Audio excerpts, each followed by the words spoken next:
You probably don't know who I am, but you may have read something I wrote. Like many of you, I'm a parent. I have 4 children. I think they're pretty amazing.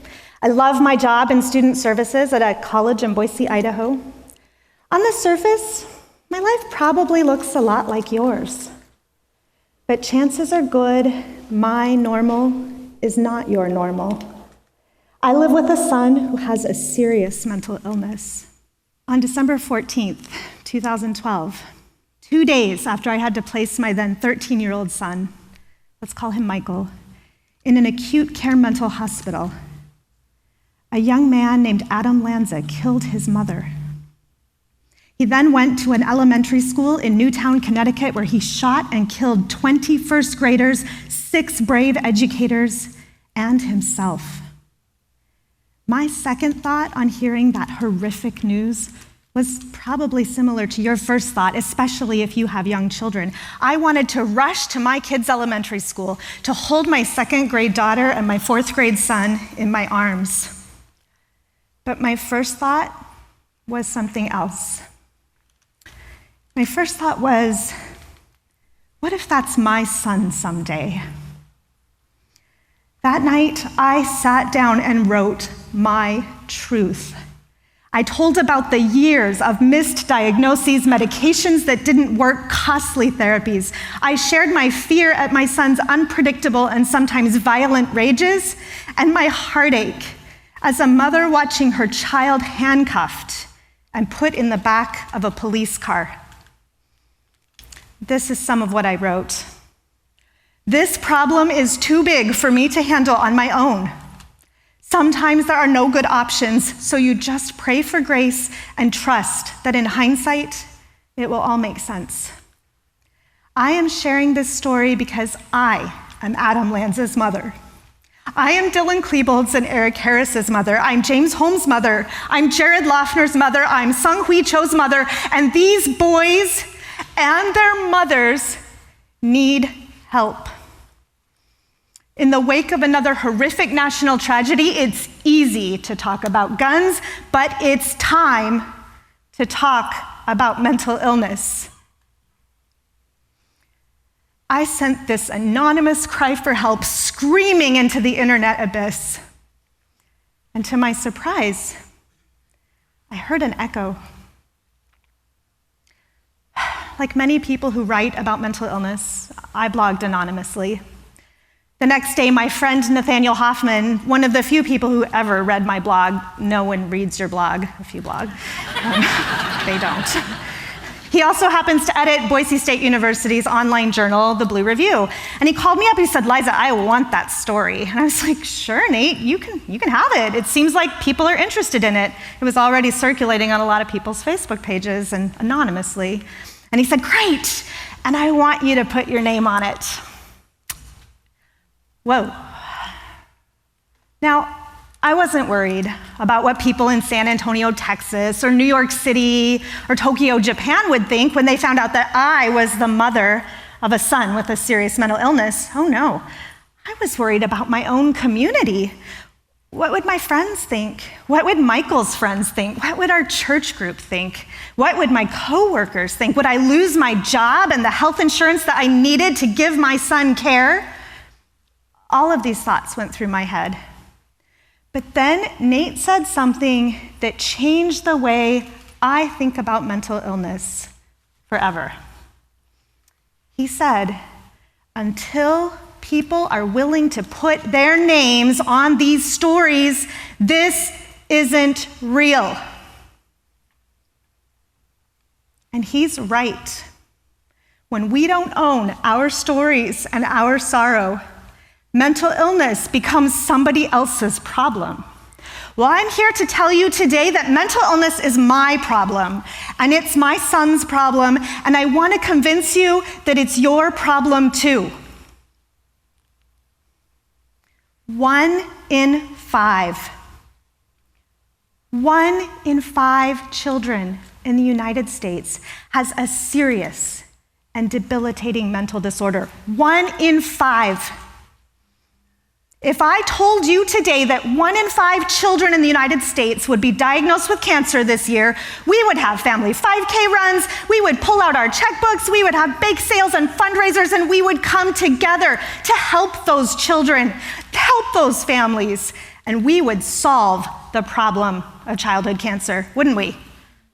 We would. But 1 in 5 children in the United States has a serious and debilitating mental disorder today, right now. Let's stick with the cancer analogy for a minute. The leading cause of death, according to the Leukemia and Lymphoma Society, for children who have cancer, this is cancer, is childhood leukemia. And this year, 2013, 437 children will die from childhood leukemia, and I think we can all agree that's too many children. We don't want to lose even one of those children.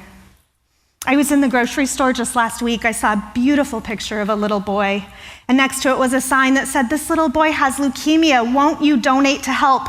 And of course I gave $1. Wouldn't you? Of course you would. I have never seen a picture of a child with mental illness in a grocery store checkout line. And yet, in this same year in the United States, more than 4,600 children and young people between the ages of 10 and 24 will take their own lives. This is a TEDx audience. You guys can do this math. More than 10 times as many children and young people will die in the United States this year from suicide. And we know that 90% of these children and young people have mental illness. This is a tragedy. It's a tragedy. So what can we do about it? Well, we know that funding and research lead to better outcomes and treatments. We know this from cancer. And in fact, in the United States this year, American taxpayers funded the National Cancer Institute with $4.8 billion, a worthy cause. It has led to better outcomes. With childhood leukemia, between 1969 and 2010, the death rate plummeted by 80%. So even though 437 children is still too many to lose, that number is so much lower than it used to be. That's what research and funding can do. But with mental health, we only funded the National Institute of Mental Health with $1.4 billion this year, despite the fact that, as I said, 1 in 5 children has a serious and debilitating mental disorder, and 1 in 4 adults, 1 in 4 of you in this room, will experience mental illness this year. But don't kid yourselves. As a society, we definitely pay for mental illness. Prison. We spend $80 billion a year to keep people in jail. Did you know that the largest mental health treatment facilities in the United States are Cook County Jail in Illinois, Rikers Island in New York, and the Los Angeles County Jail? Did you know that? The largest treatment centers in the United States for mental illness. And it's not just adults with mental illness who we treat in prison, it's children too. Between 65 and 75% of all children and youth in the juvenile justice system have at least one mental disorder, often more than one. And in many cases, that illness has gone undiagnosed and untreated for years. This is a tragedy. Why do we treat diseases from here to here differently than we treat diseases from here to here? If you had a heart attack right now, we would call EMS. But if you had a psychotic break, we call the police. People did not want to believe me when I said that I had seen my son have to go to jail for treatment. It's true. He was 11 years old, and that's not right. I'm going to share a picture with you now that might make some of you uncomfortable. And I'm going to tell you that it makes me uncomfortable to share it. And then I want us to think about that discomfort for a minute, because that's the root in my mind of what needs to change. I believe that until we can talk about the problem, we will not be able to find solutions.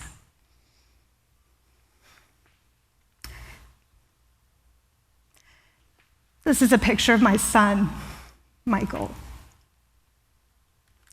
I know, he's adorable. Tears me up. I take all the credit. I asked him if I could show you this picture today.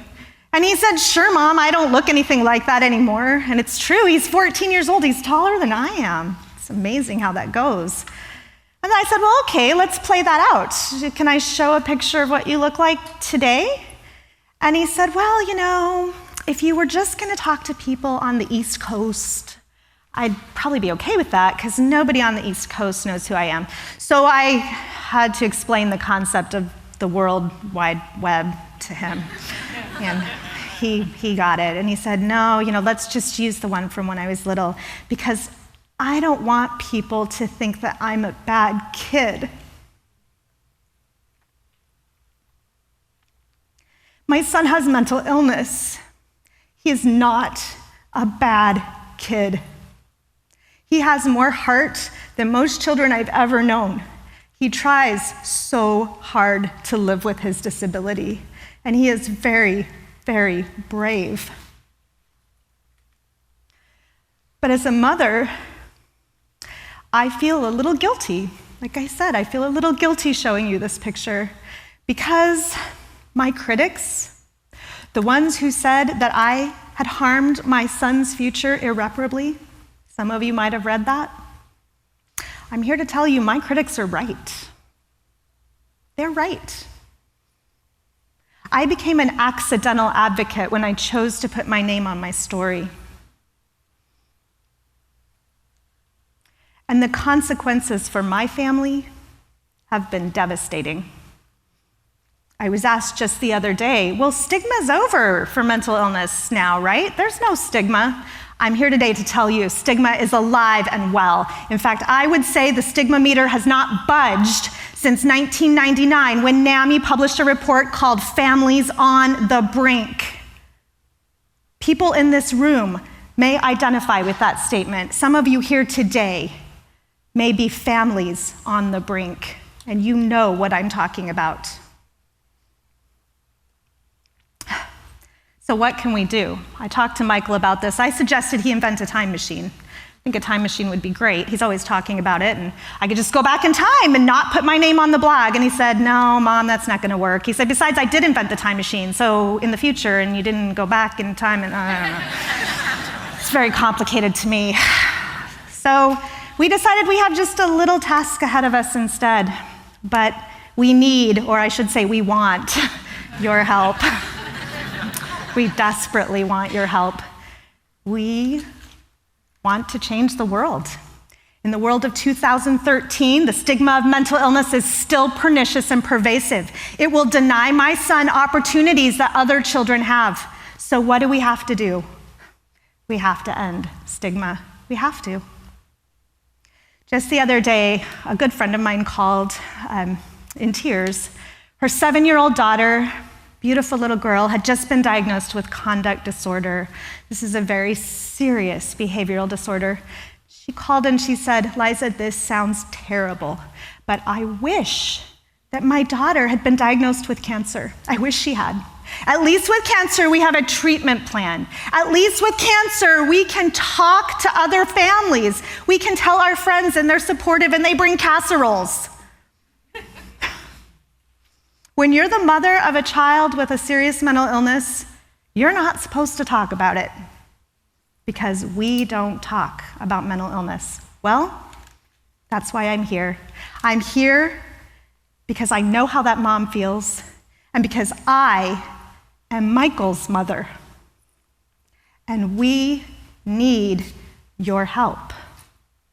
Together, as we share our stories, as we speak up for ourselves and for our children, we can end stigma of mental illness. We can do it. And we can change the world and change lives for the better. One heart, one mind, one child at a time. Thank you.